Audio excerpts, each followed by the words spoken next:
देखिए ये जो टॉपिक है ये बेसिकली हम डिस्कस करने वाले हैं जब एसेट्स और लायबिलिटीज का रिवैल्यूएशन होता है। रिवैल्यूएशन का मतलब है उनकी वैल्यूज में चेंजेस आते हैं जब आप प्रॉफिट शेयरिंग रेशियो चेंज कर रहे हो। इसके अंदर हम दो तरीके से क्वेश्चन करते हैं।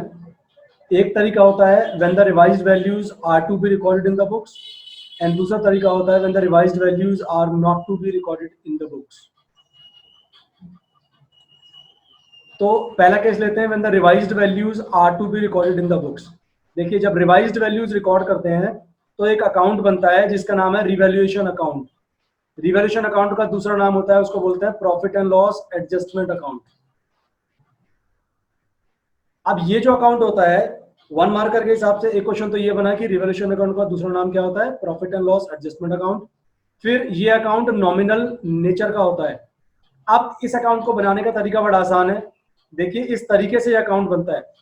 सेम अकाउंट आप एडमिशन वाले चैप्टर में, रिटायरमेंट वाले चैप्टर में, इन दोनों चैप्टर्स में भी आप प्रिपेयर करेंगे। इस अकाउंट का फंडा बड़ा आसान है। डेबिट साइड में जब भी आपको नुकसान होता है आपके बिजनेस में, नुकसान कैसे होगा, एसेट और लायबिलिटीज की यहाँ पर हम बात कर रहे हैं।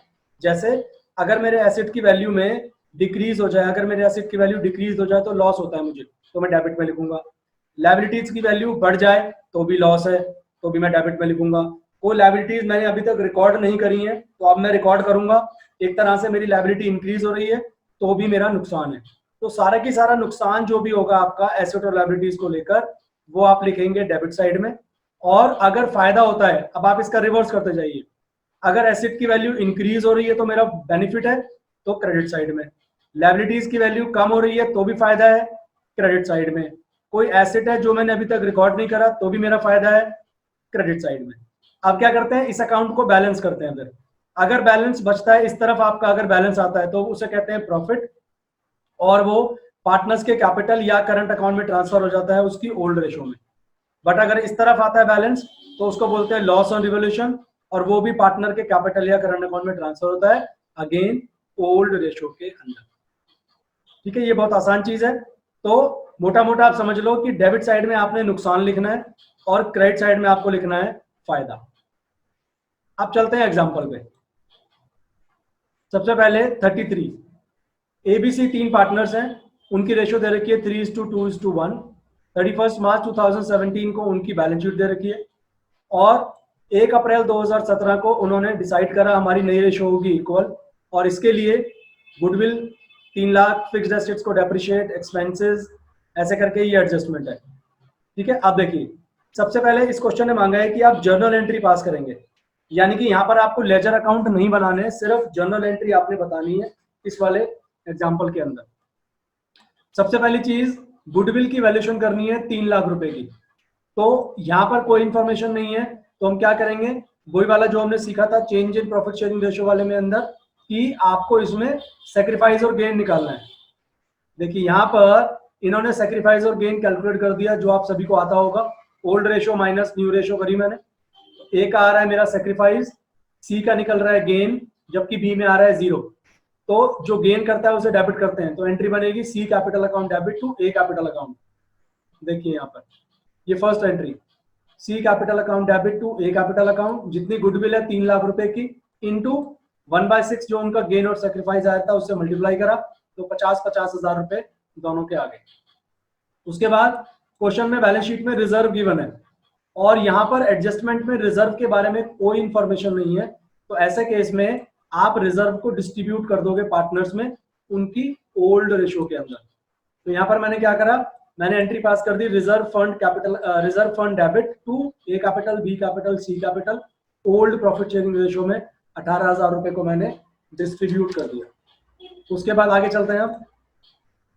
अब देखिए क्वेश्चन के अंदर था कि हमारी जो फिक्स्ड एसेट्स है, फिक्स्ड एसेट्स जो पुरानी वैल्यू थी बैलेंस शीट में थे 1.5 लाख रुपए के फिक्स्ड एसेट्स, जबकि अब वो कहता है question fixed assets will be depreciated by 10%, यानी कि 10% से फिक्स्ड एसेट्स की वैल्यू कम हो जाएगी। और मैंने आपको क्या बताया, नुकसान हो रहा है मेरा यहाँ पर, तो नुकसान का लिखते हैं रिवैल्यूएशन अकाउंट के डेबिट साइड में। तो इसकी मैं जर्नल एंट्री क्या बनाऊंगा, रिवैल्यूएशन अकाउंट डेबिट टू जो भी एसेट का नाम है, फिक्स्ड एसेट्स है यहाँ पर तो टू फिक्स्ड एसेट्स। तो अब इस केस में मेरी एंट्री क्या बनेगी, revolution account debit to fix assets, 1.5 lakh रुपए का 10% हुआ 15,000 रुपए, तो 15,000 रुपए नुकसान हुआ, मैंने रिवोल्यूशन अकाउंट में डेबिट कर दिया। उसके बाद क्वेश्चन कहता है, थर्ड पॉइंट था जो क्वेश्चन का, कि expenses of 3,000 were paid by firm for getting value of fixed assets certified, यानी कि फिक्स्ड एसेट्स की जब वैल्यूएशन लगवाई गई तो कंपनी को कुछ खर्चे करने पड़े, तो एक तरह से ये भी मेरा नुकसान हो रहा है, पैसा जा रहा है मेरे अकाउंट में से, बिजनेस में से, तो रिवोल्यूशन डेबिट, नुकसान रिवोल्यूशन अकाउंट में डेबिट करना है टू बैंक, मैंने पेमेंट करी है, तो revolution account debit to bank 3,000 रुपए की मेरी यहाँ पर पेमेंट होगी। अब इसको अगर आप रिवोल्यूशन अकाउंट के फॉर्मेट में बनाकर देखोगे तो आपने डेबिट में लिखे 15,000 रुपए रिवोल्यूशन अकाउंट के, और क्रेडिट में लिखे आपने 3,000 रुपए, तो इसका मतलब है आपका रिवोल्यूशन में क्रेडिट साइड में बैलेंस बचेगा। इन्होंने यहाँ पर करके नहीं दिखाया है बिकॉज इन्होंने मांगा नहीं है, आप अकाउंट बना के भी देखना चाहो तो बना के देख सकते हो। रिवोल्यूशन अकाउंट में क्रेडिट साइड में आपका बैलेंस बच रहा है 18,000 रुपए, तो डेबिट में 15 थे और यहाँ पर भी डेबिट में 3, तो टोटल मिलाकर मेरा डेबिट साइड का टोटल हुआ 18। तो जब मैं अकाउंट को बैलेंस करूंगा तो मेरा क्रेडिट में निकलेगा बैलेंस 18,000 रुपए का। और देखो यहाँ पर मैंने बताया था अगर बैलेंस इस तरफ आ रहा हो क्रेडिट साइड में तो आपका लॉस होता है वो, तो इसकी जर्नल एंट्री क्या बनेगी, partners capital account debit to, ये रिवोल्यूशन अकाउंट को करना है क्रेडिट, तो वही मैंने एंट्री बनाई यहाँ पर, पार्टनर्स कैपिटल अकाउंट डेबिट कर दिए एबीसी टू रिवोल्यूशन। याद रखिएगा रिवोल्यूशन की एंट्री हमेशा ओल्ड रेशो में ही करनी है, तो मैंने जो 963 डिस्ट्रीब्यूट किया है ये मैंने ओल्ड रेशो में ही डिस्ट्रीब्यूट किया है, ठीक है। उसके बाद अब क्या करना है आपको, क्वेश्चन में यहां पर एक एडजस्टमेंट दे रखी है, वो कहता है capitals of partners will be in proportion to their new profit sharing ratio and for this purpose current account will be opened. देखिए इस केस में अब आप वर्किंग नोट समझिए, इसमें यहां पर कैपिटल अकाउंट में एक एंट्री आ रही है एबीसी डेबिट टू रिवोल्यूशन वाली, यानी कि एबीसी तीनों में 963 अलग अलग अमाउंट डेबिट करना है, मतलब उनकी कैपिटल को कम करना है। अब आप क्या करोगे, यहां पर हमें क्या करना है वर्किंग नोट में, एडजस्टेड बैलेंस निकालने हैं कैपिटल अकाउंट्स के। अब एडजस्टेड बैलेंस कहां से आएंगे, हमारी कैपिटल अकाउंट की दो एंट्री ये भी थी जो हमने स्टार्टिंग में करी थी, एक में सी को डेबिट एक को क्रेडिट, और दूसरी एंट्री में एबीसी तीनों को क्रेडिट। तो अगर आप वर्किंग नोट में कैपिटल अकाउंट बनाओगे तो अल्टीमेटली होगा क्या, पहली एंट्री में, मैं पहली एंट्री से स्टार्ट करता हूं, पहली एंट्री में सी के कैपिटल अकाउंट को मैंने डेबिट करा, सी कैपिटल अकाउंट डेबिट, तो डेबिट का मतलब होता है कैपिटल बैलेंस कम होना, तो सी की कैपिटल थी बिजनेस के अंदर 30,000 रुपए, उसमें से सी कैपिटल अकाउंट पहली एंट्री में डेबिट किया था 50,000 से माइनस कर दिया। पहली एंट्री में ए कैपिटल अकाउंट किया था क्रेडिट, तो ए के जो कैपिटल बैलेंस था बैलेंस शीट में वो था 50,000, उसमें ये वाला जो जर्नल एंट्री थी फर्स्ट, उसके 50,000 रुपए मैंने ऐड कर दिए। तो याद रखना जब कैपिटल अकाउंट डेबिट होता है तो मतलब उसकी कैपिटल कम हो रही है, आप माइनस कर दो, बट अगर क्रेडिट कर रहा हूं तो कैपिटल में जोड़ना है। उसके बाद हमने ये वाली सेकंड वाली एंट्री की थी रिजर्व वाली, reserve fund debit to A to B to C, तो तीनों कैपिटल अकाउंट क्रेडिट हो रहे हैं, तो 963 तीनों पार्टनर्स में जोड़ दो, देखो 963 तीनों पार्टनर्स में अलग अलग जोड़ दिया। उसके बाद यहां पर रिवोल्यूशन का जब हमने लॉस डिस्ट्रीब्यूट किया था तो तीनों पार्टनर डेबिट हो रहे हैं, यानी कि इसको कैपिटल अकाउंट में से माइनस कर दो, ये देखो 963 ये तीनों का बैलेंस कैपिटल में से ये 963 मैंने माइनस कर दिए। अब फाइनल बैलेंस निकाला मैंने, ए का आ रहा है 1 लाख, बी का 40, सी का आ रहा है माइनस में 20,000 रुपए। आप ये वाली चीज ऐसे ना करने की बजाय आप कैपिटल अकाउंट बनाकर भी करेंगे तो भी तीनों का जो बैलेंस निकल कर आएगा वो यही आएगा।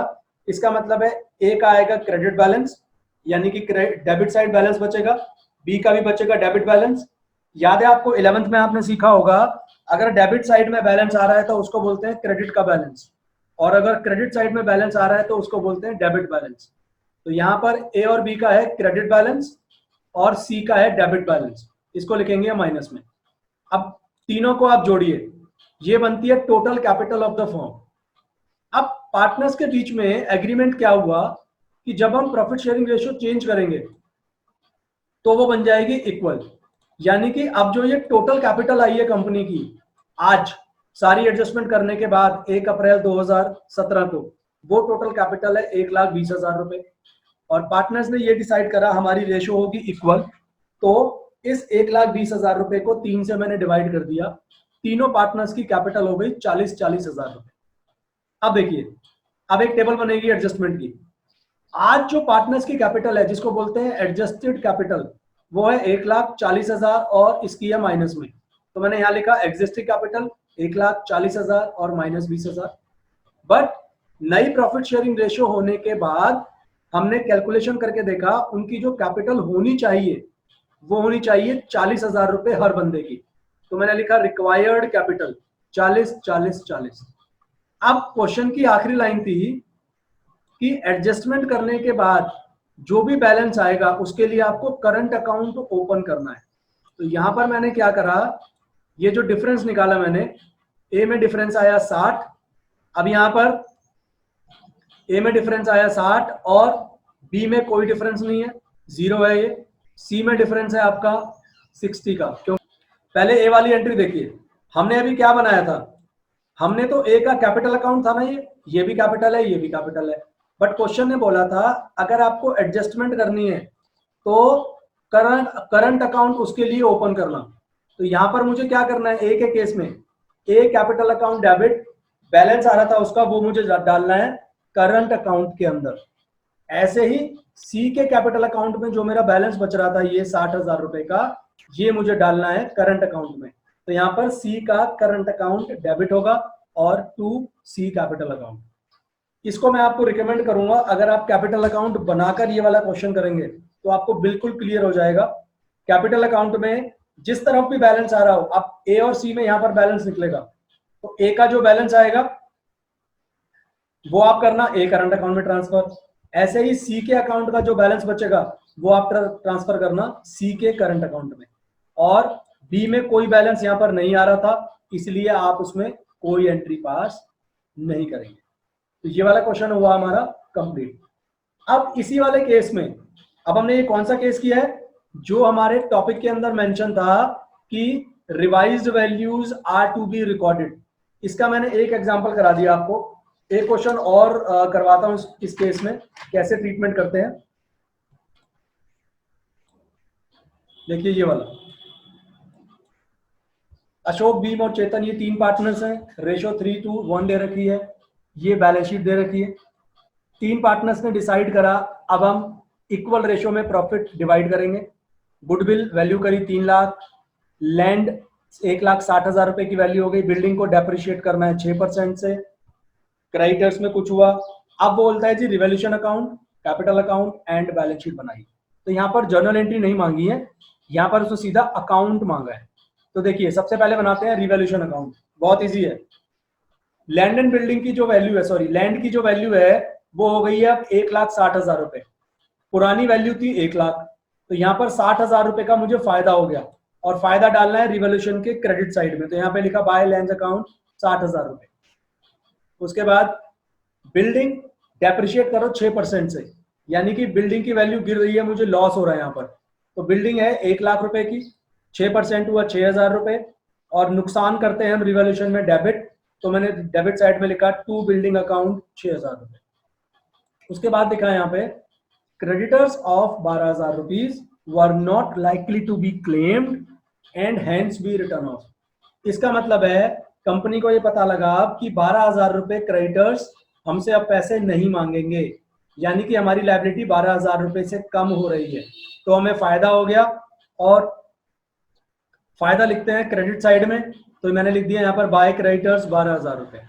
अब इस अकाउंट को मैं बंद करूंगा, इधर का टोटल करा 72,000, इधर एक एंट्री है 6,000, तो 72 माइनस 6,000, बैलेंस बचा 66,000। और रिवैल्यूएशन में अगर इस तरह बैलेंस बचे तो वो होता है प्रॉफिट। तो ये प्रॉफिट मैंने अब ट्रांसफर करना है कैपिटल अकाउंट में, और ध्यान रखिएगा ओल्ड रेशो में। तो 66,000 को क्वेश्चन में जो ओल्ड रेशो थी 3:1, उसमें मैंने डिस्ट्रीब्यूट कर दिया उनके कैपिटल अकाउंट्स के अंदर। अब बनाएंगे कैपिटल अकाउंट्स हम। सबसे पहले उनकी जो कैपिटल है बाय बैलेंस बीडी, यहां पर एक कैपिटल दे रखी है 2 लाख 1,50,000 रुपए। ये कैपिटल मैंने यहाँ लिख ली। उसके बाद क्वेश्चन में बैलेंस शीट में दे रखे हैं जनरल रिजर्व, और नीचे कुछ भी नहीं बोला तो आप क्या करो, जनरल रिजर्व को डिस्ट्रीब्यूट कर दो ओल्ड रेशो में। तो यहाँ लिखा बाय जनरल रिजर्व, तीनों का उनको हिस्सा दे दिया। उसके बाद ये जो कैपिटल अकाउंट है, सॉरी ये जो रिवोल्यूशन का प्रॉफिट आया था वो भी तीनों पार्टनर में ट्रांसफर करना है। तो क्रॉस एंट्री यहां से इसको यहां ले आओ, यानी कि बनेगी एंट्री बाय रिवोल्यूशन। देखिए ये इन्होंने कर रखा बाय रिवोल्यूशन 33, 22 और 11,000 रुपए ये मैंने ट्रांसफर कर रखे। उसके बाद क्वेश्चन में गुडविल वैल्यू करी हमने 3 लाख रुपए की। अब और कोई इंफॉर्मेशन नहीं है तो गुडविल के केस में आप सेक्रीफाइस और गेन निकाल कर क्वेश्चन करेंगे।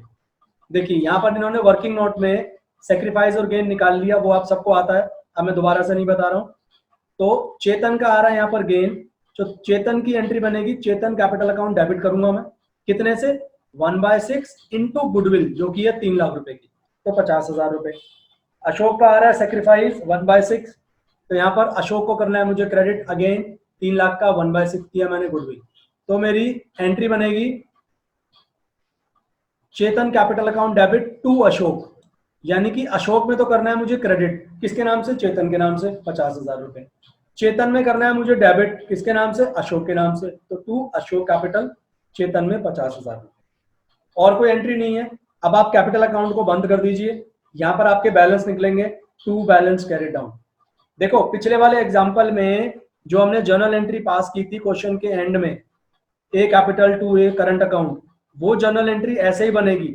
जैसे अगर मैं इस क्वेश्चन की बात करूं, मैंने सारी एंट्री कर ली, उसके बाद अशोक का मैंने बैलेंस निकाला और इस तरफ अशोक का बैलेंस आ रहा है 3,13,000 रुपए, तो उस क्वेश्चन के हिसाब से मैं यहां पर लिखता टू अशोक करंट अकाउंट, और अगर अशोक का बैलेंस इस तरफ आता तो मैं लिखता बाय अशोक करंट अकाउंट। तो आप उस वाले क्वेश्चन में कैपिटल अकाउंट बनाकर देखना जरूर वर्किंग नोट में, आपको बिल्कुल क्लैरिफाई हो जाएगा कि वो एंट्री मेरी किस तरीके से पास हुई। अब इस क्वेश्चन में हमसे एक और चीज मांगी है, बोला है बैलेंस शीट बनाइए। अब बैलेंस शीट बनानी है, लैंड की वैल्यू सबसे पहले हमारे एडजस्टमेंट में दे रखी थी कि जो लैंड की अब वैल्यू है वो हुई है 1,60,000 रुपए, तो बैलेंस शीट में नई वैल्यू लिखनी है 1,60,000 रुपए। बिल्डिंग की वैल्यू थी पुरानी 1 लाख, 6% का डेप्रिसिएशन था, 6,000 माइनस कर दिया मैंने, तो वैल्यू बची नई 94। प्लांट स्टॉक डेटर पुरानी वैल्यूज लेनी है बिकॉज एडजस्टमेंट में हमारे पास कोई इंफॉर्मेशन नहीं थी। ऐसे ही बैंक के बारे में भी कुछ नहीं था, तो एज इट इज 10,000 रुपए मैंने लिख दिया। उसके बाद क्रेडिटर्स, बैलेंस शीट में जो मेरे क्रेडिटर्स थे वो यहाँ पर मुझे दे रखे हैं 1 लाख रुपए के, और क्वेश्चन कहता है आपको 12,000 रुपए क्रेडिटर्स अब पेमेंट ही नहीं करनी है, तो 1 लाख में से 12,000 रुपए मेरे कम हो गए, तो मेरे अब क्रेडिटर्स बचे 88,000 रुपीज के। और बैलेंस शीट में बिल पेबल दे रखा था 40 का, उसके बारे में कोई भी इंफॉर्मेशन नहीं है, तो 40 एज इट इज लिखनी है। अब ये कैपिटल के बैलेंसेस कौन से हैं, जो आपने कैपिटल अकाउंट प्रिपेयर किया और जो फाइनल उनका बैलेंस बचा था, टू बैलेंस कैरिड डाउन, ये वाले तीनों बैलेंसेस उठाएंगे आप और यहाँ पर फाइनल बैलेंस शीट में आप लिख देंगे। अब आप बैलेंस शीट का कर लो टोटल, तो आपकी बैलेंस शीट मैच हो गई। तो ये हमारा पहला केस कंप्लीट हुआ जिसमें हम बात करते हैं when the revised values are to be recorded. अब हम नेक्स्ट केस पर चलेंगे जिसमें होता है कि revised values are not to be recorded. देखिए अब नेक्स्ट टॉपिक है जिसका नाम है when revised values are not to be recorded. पहला किया था जब रिवाइज्ड वैल्यूज रिकॉर्ड करते हैं, ये टॉपिक है जब रिवाइज्ड वैल्यूज रिकॉर्ड नहीं करनी है। उस वाले टॉपिक के अंदर हमने रिवैल्यूएशन अकाउंट बनाया था, बट इस वाले टॉपिक के अंदर आपको रिवैल्यूएशन अकाउंट नहीं बनाना है। देखिए कैसे करेंगे इस क्वेश्चन को। इस केस में हम लोग ये वाला एग्जांपल मैं पूरा समझाता हूं, आपको समझ में आ जाएगा। 3 पार्टनर हैं, रेशो 3:1, ये बैलेंस शीट है। अब उनके बीच में एग्रीमेंट हुआ और नई रेशो बनेगी 4:1। ये कुछ चीजें चेंजेस हुई एसेट्स और लायबिलिटीज के अंदर। And partners don't want to record altered values of assets and liabilities in the book। इसका मतलब है रिवाइज्ड वैल्यूज रिकॉर्ड नहीं करनी है और रिजर्व्स एंड प्रॉफिट्स को अनडिस्ट्रीब्यूटेड छोड़ना है, मतलब उनको डिस्ट्रीब्यूट नहीं करना है। क्वेश्चन कहता है आप एक सिंगल जर्नल एंट्री पास करो और रिवाइज्ड बैलेंस शीट बनाओ। अब इस केस में ये जो एसेट्स लायबिलिटीज की वैल्यू में चेंजेस आए हैं, समझना तो इसको बिल्कुल वैसे ही है जैसे रिवॉल्यूशन अकाउंट बनाते थे, बट रिवॉल्यूशन अकाउंट बनाने की बजाय इसको आपने इस तरीके से स्टेटमेंट फॉर्म में लिखना है। कैसे? जैसे उसने बोला स्टॉक की वैल्यू 20% कम अब लगेगी, तो स्टॉक था हमारे पास 1,80,000 रुपए, तो 20% कितना हो गया? 36,000 रुपए। तो यहाँ आप लिखेंगे loss due to decrease in value of stock. ऐसे ही बैड डेट्स के ऊपर जो प्रोविजन है वो 1,500 रुपए से बढ़ रहा है, तो ये भी आपका लॉस है, तो यहाँ पर लिखो loss due to provision for bad debt 1,500 रुपए। फर्नीचर की वैल्यू डेप्रिशिएट करनी है 20% से, तो यहाँ पर फर्नीचर का 20%, प्लांट 15%, प्लांट का 15% से कम कर दो। सैलरीज 3500 रुपए की आउटस्टैंडिंग है, तो ये भी नुकसान है मेरा, क्योंकि मेरी लाइबिलिटी बढ़ रही है, अनरिकॉर्डेड लाइबिलिटी, तो यहाँ पे लिखिए लॉस 3500 रुपए का। उसके बाद बिल्डिंग की वैल्यू 3.5 लाख रुपए हो गई, पुरानी वैल्यू है 3 लाख, अब है 3.5 लाख, तो वैल्यू 50,000 से बढ़ गई, तो ये होगा मेरा प्रॉफिट। तो ये सारे लॉस आपने इकट्ठे करे 77,000, उसमें से प्रॉफिट को एडजस्ट करा 50,000 रुपए, तो आपका लॉस रह गया 27,000 रुपए का। इसको बोलेंगे लॉस ऑन रिवॉल्यूशन। अब क्वेश्चन में बोला है रिजर्व्स और प्रॉफिट अनडिस्ट्रीब्यूटेड रहने हैं, तो आप क्या करो, बैलेंस शीट में देखो, ये रिजर्व पड़ा है, ये P&L पड़ा है, ये प्रॉफिट होता है, इन दोनों को इकट्ठा करो, यहाँ पर लिखो रिजर्व्स प्रॉफिट, इसमें ऐड करना है ये। उसके बाद यहाँ पर गुडविल भी है, तो गुडविल भी इसके अंदर ऐड कर लो। तो ये सारी चीजें प्लस माइनस करके आपका जो नेट वैल्यू बचेगा वो बचेगा 81,000 रुपीज। अब आपने निकालना है सेक्रीफाइस और गेन, जो आप सबको आता है कि सेक्रीफाइस और गेन कैसे निकालते हैं। सेक्रीफाइस और गेन करने के बाद, एक सेकेंड,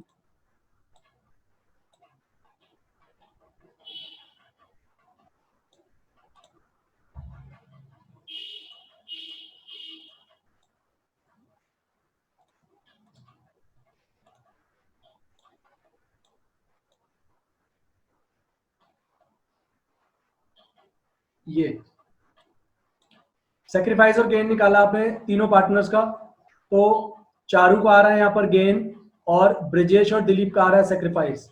तो Charu capital debit to Brijesh to Dilip capital. ये करना किससे है? जो हमारी अभी नेट वैल्यू आई थी 81,000 रुपीज की, उससे आपने इन तीनों की वैल्यूज निकालनी है। तो 81 इंटू 1/18, ये ब्रिजेश का, ऐसे ही चारू का, और ऐसे ही दिलीप का। तो एंट्री मेरी ये बन गई। अब क्या हुआ, चारू के कैपिटल को डेबिट करना है 9,000 रुपए से, यानी कि उसके कैपिटल में से 9,000 रुपए कम करने हैं, और ब्रिजेश और दिलीप में करना है क्रेडिट, तो ये उसके कैपिटल अकाउंट में आपने ऐड करने हैं। अब आप बनाएंगे नई बैलेंस शीट। अब ये जो टॉपिक है ना, इसमें बोला है रिवाइज्ड वैल्यूज रिकॉर्ड नहीं करनी है, तो बैलेंस शीट बनाना बहुत आसान है। आप क्या करो, पूरी की पूरी asset side as it is जो आपके क्वेश्चन में थी उसको एज इट इज कॉपी कर दो, यानी कि नई वैल्यूज नहीं लेनी है, यहाँ पर ध्यान रखना, यानी कि कोई भी चेंज है एसेट की वैल्यू में वो कंसीडर नहीं करना। तो पुरानी एसेट की वैल्यूज एज इट इज मैंने यहाँ पर कॉपी करके उतार दी। क्रेडिटर्स एज इट इज उतार रहे हैं 87। रिजर्व्स और प्रॉफिट क्वेश्चन में हमने उन्हें डिस्ट्रीब्यूट नहीं किया है, ध्यान रखना, तो ये भी एज इट इज यहाँ पर आ गए। चेंज क्या होगा, सिर्फ कैपिटल। कैपिटल में चेंज कैसे होगा, चारू की कैपिटल थी बैलेंस शीट के अंदर 3 लाख रुपए की, सॉरी चारू की कैपिटल थी, हाँ 3 लाख रुपए की, उसमें से 9,000 माइनस करके बचा 291। ऐसे ही ब्रिजेश की कैपिटल थी क्वेश्चन के अंदर 3 लाख रुपए, उसमें मैंने 4500 को प्लस कर दिया।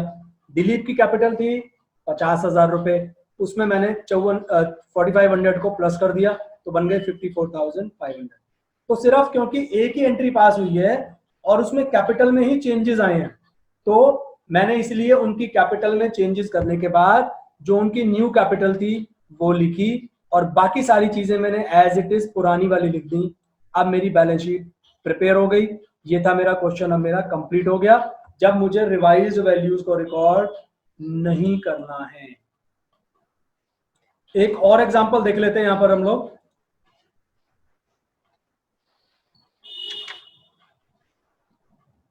ये वाला 3 पार्टनर है, रेशियो 5:4:2। 1 अप्रैल को डिसाइड करा, अब रेशियो हो जाएगी 4:3:2। उस दिन जनरल रिजर्व है 34,900 और रिवॉल्यूशन का लॉस दे रखा है 52,000 रुपए। It was decided adjustment should be made without altering the figures, यानी कि यहां पर भी रिवाइज्ड वैल्यूज को रिकॉर्ड नहीं करना है। तो एडजस्टमेंट एंट्री पास करूं तो क्या करूंगा मैं, जनरल रिजर्व में से ये लॉस माइनस करूंगा। नेट वैल्यू आई मेरी 29,700 रुपए की। अब क्या करना है, बड़ा आसान है, सेक्रीफाइस और गेन निकाल लो। ओल्ड रेशो ये रही, न्यू रेशो ये रही। उसके बाद एक सेकेंड, पेज इसका,